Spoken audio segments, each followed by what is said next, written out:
എന്തായാലും വരുന്ന ആദ്യ മണിക്കൂറുകളിൽ ആദ്യ നിമിഷത്തെ വിവരങ്ങളനുസരിച്ച് ചെറിയൊരു ആശ്വാസം കൂടി ലഭ്യമാകുന്നുണ്ട്. ഇതിന് ജാമ്യം കൂടി ഈ ദിവസം തന്നെ അതിലൊരു തീർപ്പുമുണ്ടാകും അല്ലേ ജീൻ?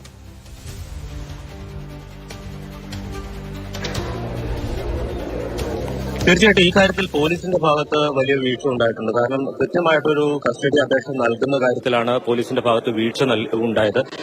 കോടതി 1 മണിക്കൂറോളം സമയം അനുവദിച്ചിരുന്നു. ആ സമയം അനുവദിച്ചിട്ടും കോടതിക്ക് മുന്നിൽ കൃത്യമായിട്ടുള്ള ഒരു അറ്റസ്റ്റേഷനോട് കൂടിയ കസ്റ്റഡി അപേക്ഷ നൽകാൻ പോലീസിന് കഴിഞ്ഞില്ല എന്നുള്ളതാണ് ഈ കേസിൽ ഏറ്റവും വലിയ തിരിച്ചടിയായത്.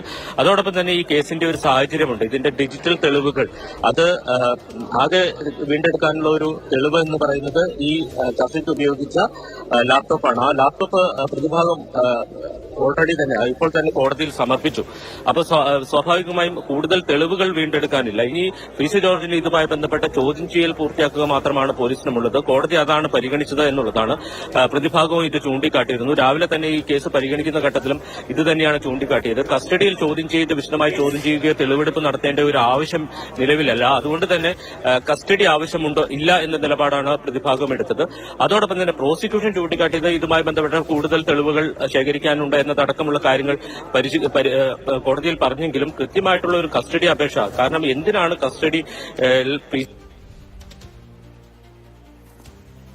തീർച്ചയായും ജീൻ പറഞ്ഞതുപോലെ തന്നെ എന്തിനാണ് കസ്റ്റഡിയിൽ വേണ്ടി വരിക എന്ന വളരെ പ്രധാനപ്പെട്ട ഒരു റിപ്പോർട്ട് അവിടെ സമർപ്പിക്കണമായിരുന്നു. പക്ഷേ അത് പോലീസിന്റെ ഭാഗത്തുനിന്നും ഉണ്ടായിട്ടില്ല.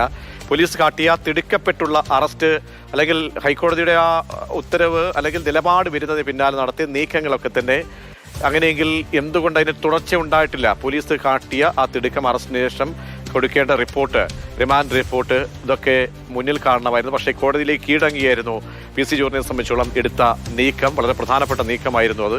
പിന്നീടാണ് കോടതിയിൽ എത്തുമ്പോഴും ഒരു ബ്ലാങ്ക് പേപ്പറുമായി എത്തുന്ന പോലീസിനെ പോലെയാണ് കണ്ടത്.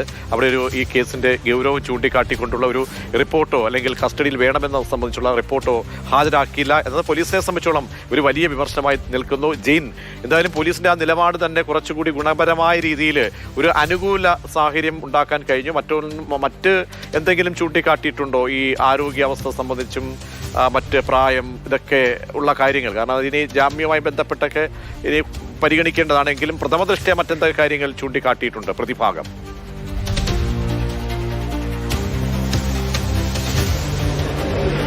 പ്രജീഷ്, ഈ കേസിൽ പോലീസിനെ സംബന്ധിച്ചത് പോലീസ് PC ജോർജിന്റെ ഭാഗത്തുനിന്ന് ഇങ്ങനെ ഒരു നീക്കം പ്രതീക്ഷിച്ചിട്ടില്ല എന്ന് തന്നെ വേണം കരുതാൻ. കാരണം രാവിലെ 9:30 പോലീസ് സ്റ്റേഷനിൽ ഹാജരാകും, കീഴടങ്ങും എന്നാണ് PC ജോർജും PC ജോർജുമായി ബന്ധപ്പെട്ടവരും പറഞ്ഞുകൊണ്ടിരുന്നത്. അതുകൊണ്ട് തന്നെ അതിൽ വിശ്വാസം അർപ്പിച്ച് പോലീസ് കാത്തിരുന്നു. അങ്ങനെ ആവുമ്പോൾ പോലീസിനെ അറസ്റ്റ് ചെയ്ത് ഏതാണ്ട് ഒരു 24 മണിക്കൂർ ഈ കസ്റ്റഡി അപേക്ഷയും മറ്റും അപേക്ഷകളും തയ്യാറാക്കാനുള്ള ഒരു സമയം ലഭിക്കും. എന്നാൽ അതിൽ നിന്ന് വ്യത്യസ്തമായി PC ജോർജ് നേരെ കോടതിയിൽ കീഴടങ്ങുകയാണ് ചെയ്തത്. അപ്പോൾ സ്വാഭാവികമായിട്ടും PC ജോർജിനെ കസ്റ്റഡിയിൽ അറസ്റ്റ് ചെയ്ത് ഒരു പ്രാഥമിക ചോദ്യം ചെയ്യലിനുള്ള സമയം പോലീസിന് ലഭിക്കാതെ വന്നു. അതോട് തന്നെയാണ് കസ്റ്റഡി അപേക്ഷ നൽകാനുണ്ടായ കാര്യത്തിലും വീഴ്ച സംഭവിച്ചത് എന്നുള്ളതാണ് മനസ്സിലാക്കുന്നത്. നമ്മൾ ഈ കേസുമായി ബന്ധപ്പെട്ട് കോടതി നടപടികൾ ആരംഭിച്ചപ്പോൾ നമ്മൾ അന്വേഷണ ഉദ്യോഗസ്ഥനോട് ചോദിച്ചിരുന്നു, കസ്റ്റഡി അപേക്ഷ നൽകുന്നുണ്ടോ എന്ന കാര്യം ചോദിച്ചിരുന്നു. ആ ഘട്ടത്തിൽ അദ്ദേഹം പറഞ്ഞത് വിചാരണ നടന്നതിന് ശേഷം ഈ കേസിന്റെ ഹിയറിംഗ് തീർച്ചയായും ജെയിൻ സൂചിപ്പിച്ചതുപോലെ തന്നെ PC ജോർജിനെ സംബന്ധിച്ചിടത്തോളം ഒരു നാടകീയമായ നീക്കം PCയുടെ ഭാഗത്തു നിന്നും ഉണ്ടായി എന്നുള്ളതാണ്. കാരണം സാധാരണഗതിയിൽ പോലീസ് ഇരാറ്റുപേട്ടയിലെ വീട്ടിലേക്ക് പോകുന്നു. അവിടെ മകൻ ഷോൺ ജോർജിന്റെ സാന്നിധ്യമുണ്ട്. പോലീസിനെ സംബന്ധിച്ചോളം അത് ഒരു വളരെ ആസൂത്രിതമായ PCയെ സംബന്ധിച്ചുള്ള ഒരു കളി, ഒരു ഡ്രാമ അവിടെ ക്രിയേറ്റ് ചെയ്യാൻ കഴിഞ്ഞു. അങ്ങനെ പോലീസ് നോക്കുമ്പോൾ അവിടെ മകനുണ്ട്, മകനില്ലാതെ എന്തായാലും പുറത്തേക്ക് പോകാനുള്ള സാധ്യത കാണുന്നില്ല. അവിടെ മകൻ PCയും ഉണ്ടായിരിക്കാം, തുടരുന്നിരിക്കാം എന്നൊക്കെ കാത്തിരുന്നെങ്കിൽ PC മറ്റൊരു ഗെയിം നടത്തി PC നേരെ കോടതിയിലേക്ക് പോകുന്നു. മരുമകൾക്കൊപ്പം അവിടെ കോടതിയിൽ കീഴടങ്ങുന്ന സാഹചര്യം. അപ്പോൾ പോലീസിന്റെ നീക്കങ്ങൾ പൊളിച്ചു. അത് ആദ്യഘട്ടത്തിൽ പോലീസിന് തന്നെ ഏണിയായി, പോലീസ് തന്നെ വിമർശനമായി മാറുകയും ചെയ്യുന്നു. കാരണം അങ്ങനെ ഒരു റിപ്പോർട്ട് പോലീസിന്റെ കസ്റ്റഡിയിൽ ആവശ്യപ്പെട്ടുള്ള റിപ്പോർട്ട് കൈവശമില്ലായിരുന്നു.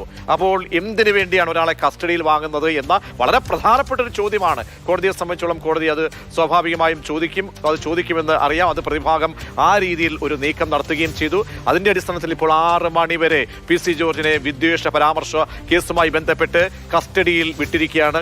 പോലീസിന്റെ കാര്യങ്ങൾ ചോദ്യം ചെയ്യാൻ